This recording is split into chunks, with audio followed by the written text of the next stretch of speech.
So let's just settle back and go within. We go within and we recognize, we remember, we connect, we make contact with that place inside, that place within where God dwells. This God that is that is everything, because there is nothing but God. And God, Spirit, the divine, whatever we call it for ourselves, whatever we know that to be, it is the very truth of who we are. It is every quality of good that we could claim. And we are one with it. How joyous it is to know, how freeing it is to know that we are one with this universal power, this universal mind, this universal love. That we are the embodiment of all of it right here on earth. And that when we make our connection with it, we can just breathe easy, knowing that our thoughts, our words, our actions are being motivated by love. And it is from this that we come. This is our come from in every moment when we are connected with the idea, with the knowingness of Spirit. So I declare this morning, I declare this last morning of 2020 to be freedom, to be possibility, to be peace, to be joy, to be love, to be everything good that we want to call into our lives. And I know that this service this morning is filled and overflowing with all of those good qualities, because so many people have come together. We are coming together right now in love to make it so. And so together we can declare this truth. We can claim it for ourselves, and we do so by saying, and so it is. Amen.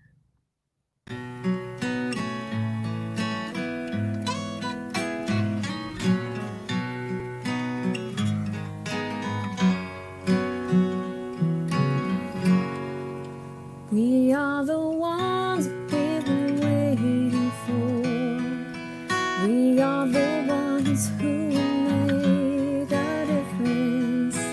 We are the ones who will change the world. We are the ones, we are.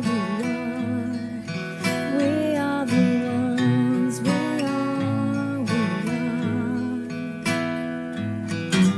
I've been feeling like I can't make a difference. Been feeling like I ain't no use. Feeling tired and a little unconscious. Coming up with every kind of excuse till I realized it's not only to me. When we join together, we shape our destiny. To see a world where we are living as one. It can be, it shall be.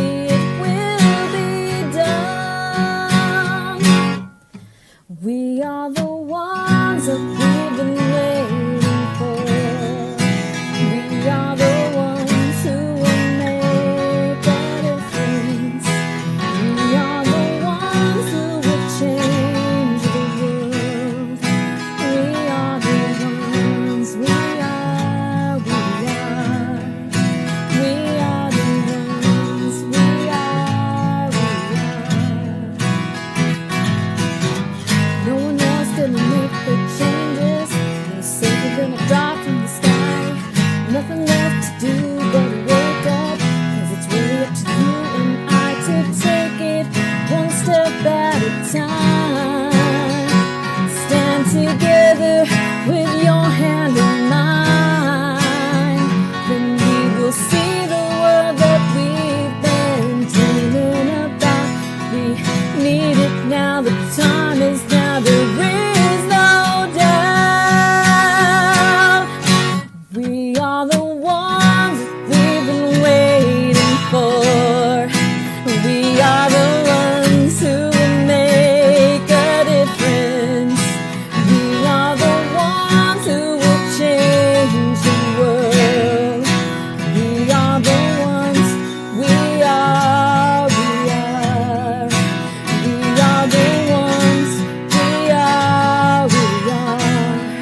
Good morning.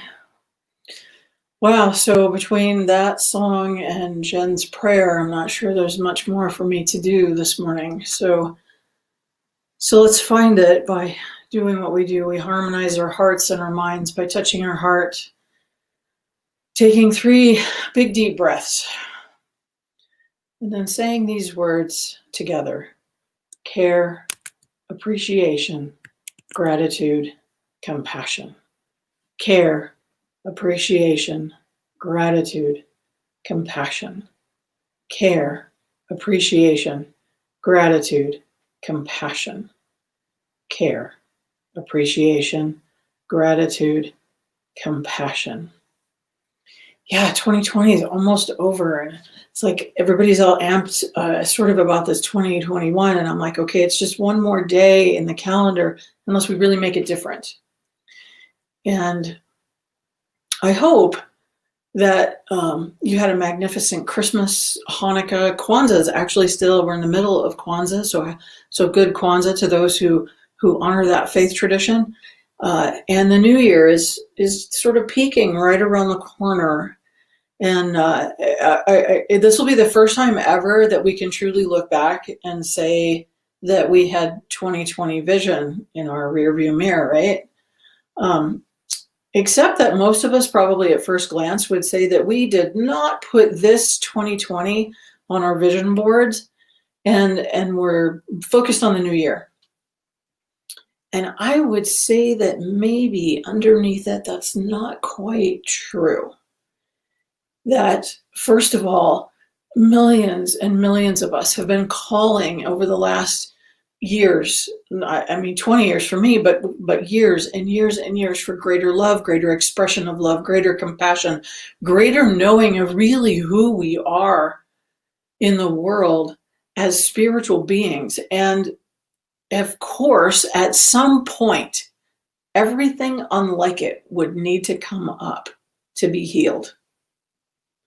But I'm not going to do the more global talk today. I want to talk about you, our lives, our individual space in all of this, because underneath all of that also, over the years, I've been with a lot of you for years as we've done vision boards and we've done year-end visioning, and we've done classes where we're designing our life. And what I kept hearing as a repeated message was that you wanted more time. You wanted more time at home, more time with your kids, an opportunity to read or watch movies or have dinner together or write your book or all sorts of things. And unless you were a minister or a healthcare worker, you probably had more of those things in this year. Just maybe not really in the way that you thought that they would come about. So at the end of every year, so I don't know about you, but I do these reflect, at the end of the year, what do I get caught up? What do we get caught up in? I get caught up in every single year looking for the perfect planner, organizer, way to be organized through the year so that I can meet my goals, so that I can organize my life, so that I can be less forgetful and have more time to do everything that I want to get done, so that I have more time to do the things that I really love to do. And because I need to know right where I'm supposed to be and when I'm supposed to be there. And so I spend an enormous amount of time and often some money, or too much money, buying planners and organizers. One year, I actually spent the week between Christmas and New Year's organizing my calendar from like 7 a.m. to 11 a.m. in 15-minute increments. I was going to meditate. I was going to do this. I was going to take a shower. I was going to have some breakfast. I was going to exercise. That was a deleting for hours nightmare, gotta tell you. So this week, as I started thinking about this talk on preparing the way, and I caught myself participating recently in a little bit of that organizational head game that I get into. I went back to this online notebook that I had used before, and I started looking through a folder I had called Talk Ideas. And I ran across this beautiful email I had saved from Dr. Edward Bue back in 2013, who is now the spiritual leader of Centers for Spiritual Living. And I should call him and see if I doubt he thought he was going to be doing this in 2013 when he wrote this note. But so much of it applied to this year that I wanted to share it with you. There was a conversation at that time on the minister's listserv about whether love was the way forward or that spiritual law was the way forward. It's a very heady conversation sometimes that ministers get into. And I thought, perhaps this 2021, the phrase yes and, just might be the way. But he wrote this about love and law. He wrote, a student has to be pretty darn determined to read the science of mind and not encounter the warm, fuzzy ambiguity of mysticism. Likewise, no reading of the text can possibly avoid the hardcore law-based teaching.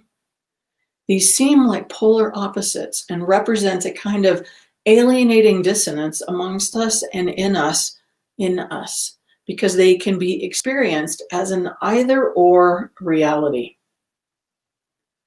However, he says, this tug-of-war is not new in the faith world. It is not unknown, not something that just emerged in our faith tradition.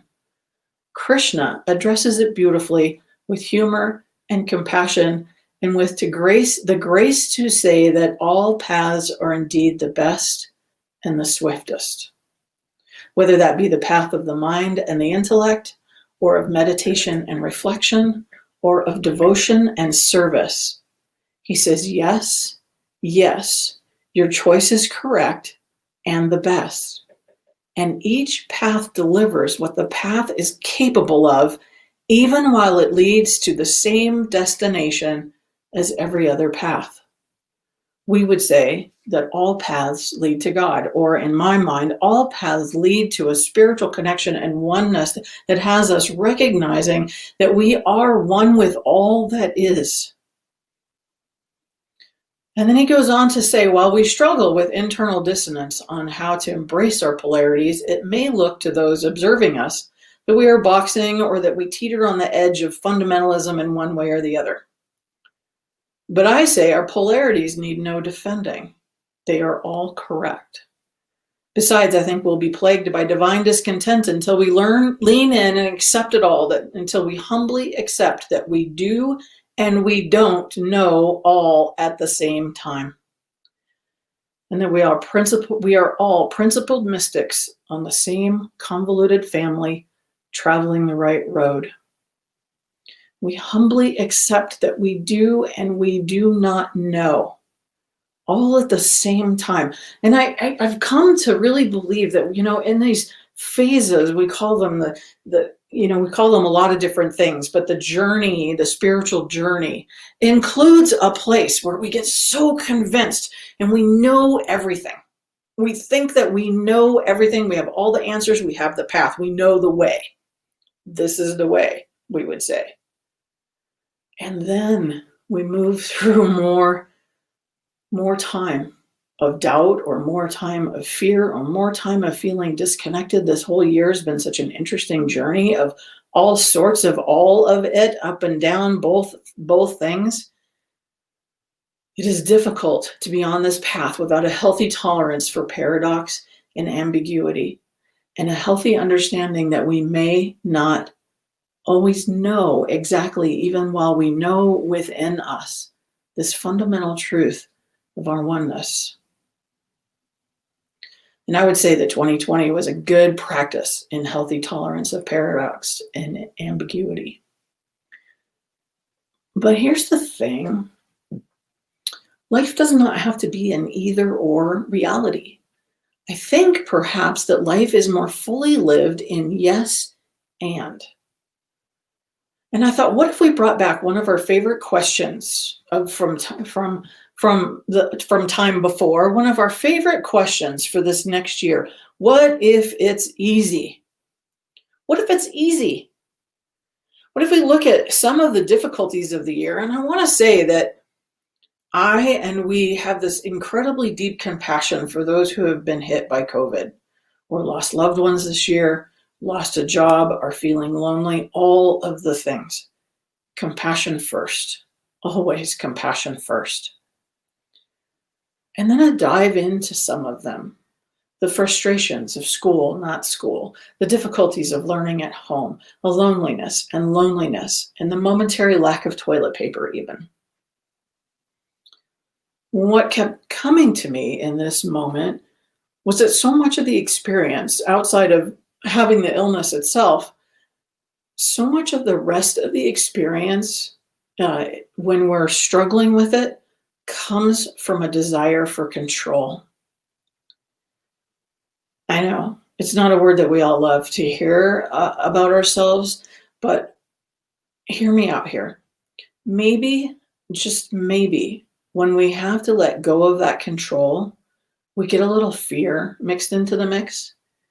And the result of that, then, fear and lack of control, and fear and lack of control create irritability and frustration and sadness. And I don't know about you, but sometimes when I'm feeling out of control, I try harder to control and then I can't, and it creates more and more of that. And when we live in that on a day-to-day basis, our frustration and our irritability go up, and then day drinking becomes a result. Perhaps I'm hearing that as a phrase this year. It was on my bingo card. And what I've noticed is that there is an ease in the people who have been able to embrace at least some of the experience. And it dawns on me that we can all reduce our suffering by letting go of the fear and the ruminating and giving our hearts and our minds something else to focus on. And I thought, what is it that I could do? What could you do? What could we do in any moment to amplify ease in any situation?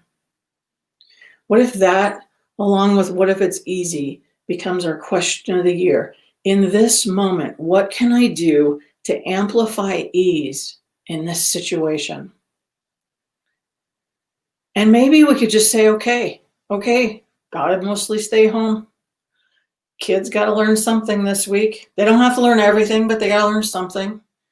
What if we asked ourselves, what if I remove fear from this? Because I know absolutely that the Spirit is ever moving towards greater good. And I am connected to my faith so strongly that I remember there is movement towards greater good in every moment.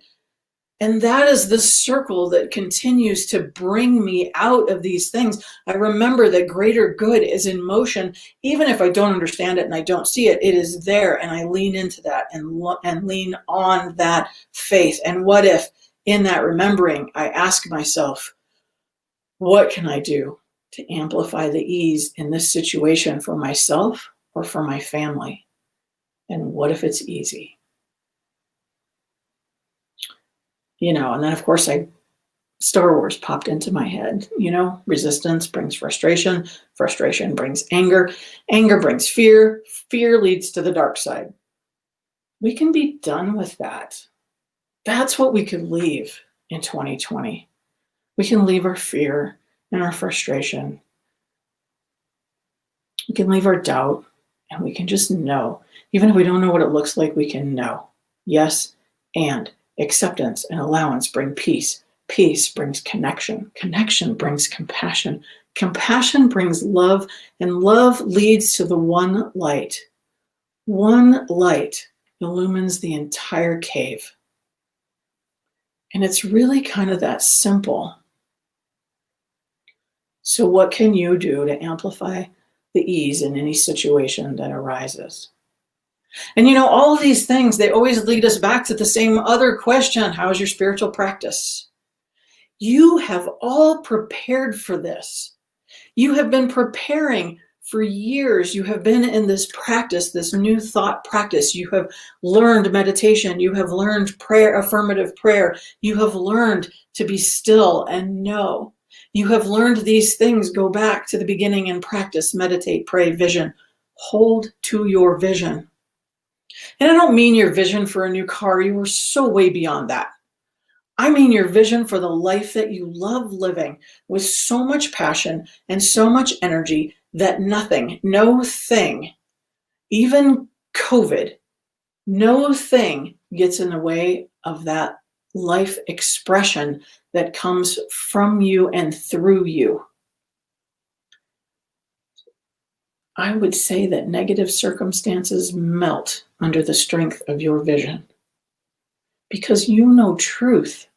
You know the truth that ambiguity is your friend, that control is for those who live in fear, and love lights your path.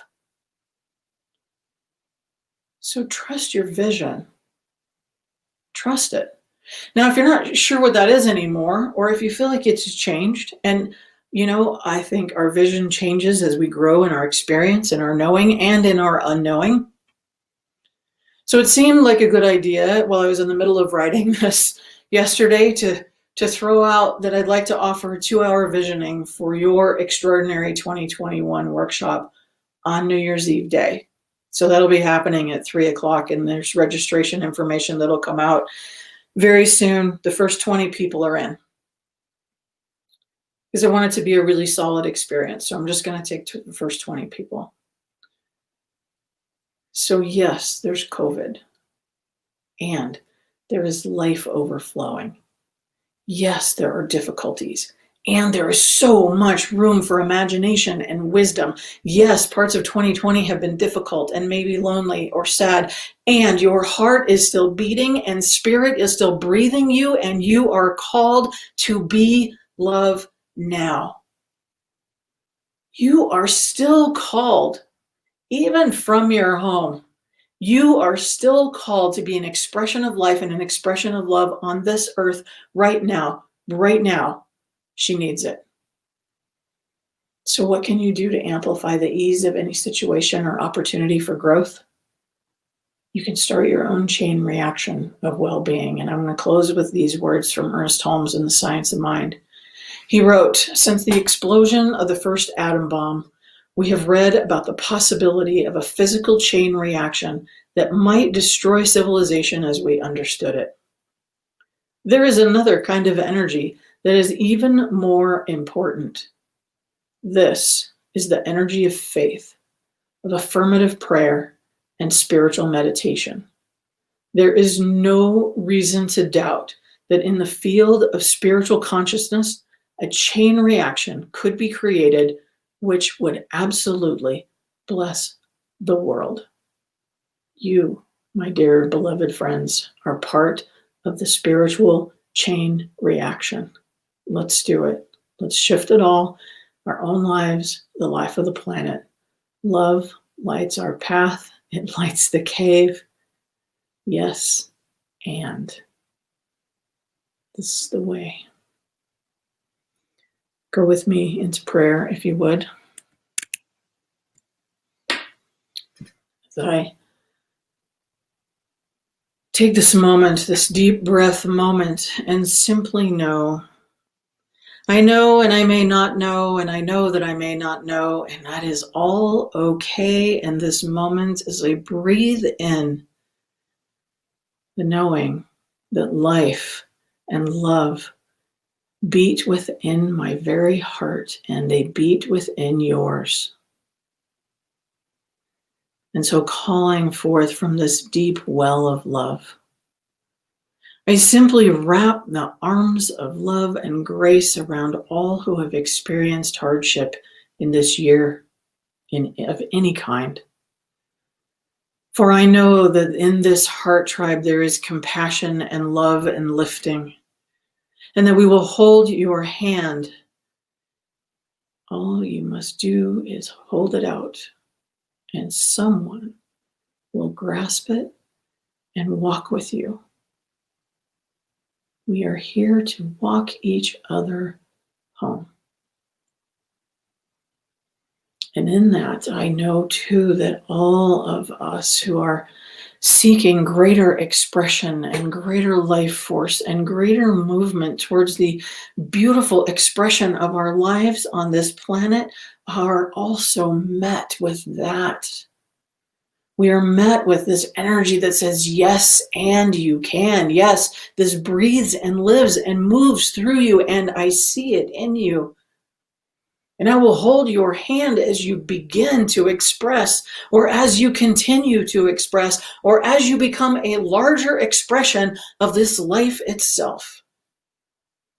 And that you be love, beloved. And so I give thanks. I give thanks for the lessons of this year. I give thanks for this time of stillness between Christmas and New Year. I give thanks for all that is unfolding to create a world which truly begins to work for everyone. I give thanks for all who have been present with us this year. I give greater thanks for all who have blessed this life and released it in this year. I know that there is so much known and unknown. And that when we love each other through, that is really all that matters. So I give thanks for you. Give thanks for you right here and right now, because I know the universe is grateful for your presence. You are here on purpose. And let this prayer wander in my mind, wander the universe, wander life, wander through this spiritual presence that I know amplifies my word and surprises and delights me with its imagination and creativity and what comes back into my life that I recognize could only come from something larger than myself. And if you would like to play in that field, in this field today, simply join me in this prayer by saying, "And so it is."